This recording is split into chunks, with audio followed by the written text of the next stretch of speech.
নাথ বিশ্বাস মংলা এবং আকাশ বিশ্বাস সাতক্ষীরা জেলার বাসিন্দা।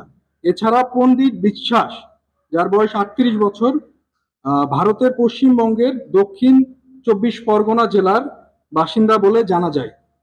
আটককৃত ভারতীয় নাগরিকদের দেওয়া তথ্যের ভিত্তিতে উক্ত গোডাউনের মালিক মান্নান মিয়ার বাড়িতে তল্লাশি করে উক্ত ব্যক্তির একটি ভারতীয় পাসপোর্ট উদ্ধার করতে আমরা সক্ষম হই।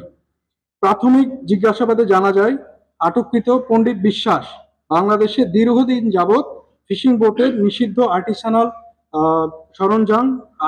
ট্রলিং সরঞ্জাম স্থাপন করে আসছিল। উক্ত ব্যক্তি গত ১৯ অক্টোবর ২০২৩ সাল থেকে সাতক্ষীরার ভোমরা স্থলবন্দর দিয়ে নিয়মিতভাবে বাংলাদেশে যাতায়াত করত। সর্বশেষ গত ২ মে ২০২৫ তারিখ পুনরায় সাতক্ষীরা ভোমরা স্থলবন্দর দিয়ে বাংলাদেশে প্রবেশ করে এবং প্রথমে সে বরগুনা জেলার পাথরঘাটা এবং পরবর্তীতে গত ২৫ জুলাই ২০২৫ তারিখ হতে চট্টগ্রামের বাঁশখালীর বিভিন্ন ফিশিং বোটে নিষিদ্ধ ট্রলিং সরঞ্জাম স্থাপনের কাজ করছে। জানা যায়, চট্টগ্রামের বাঁশখালী থানাধীন শেখেরখেল এলাকায় একটি গোডাউনে ফিশিং বোটে নিষিদ্ধ আর্টিসানাল ট্রলিং সরঞ্জাম তৈরির কাজ চলছে। প্রাপ্ত তথ্যের ভিত্তিতে আজ ১২ আগস্ট ২০২৫ তারিখ মঙ্গলবার মধ্যরাত ১২:৩০টায় কোস্টগার্ড কন্টিনজেন্ট বাঁশখালী এবং সেনাবাহিনীর সমন্বয়ে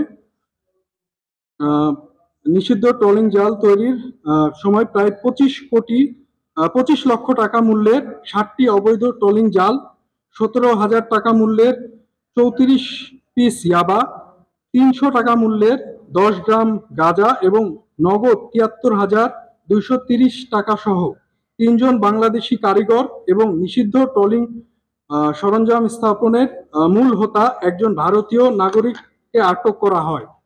আটককৃত ব্যক্তিরা হলেন তদন্তের কার্যক্রম প্রক্রিয়াধীন রয়েছে।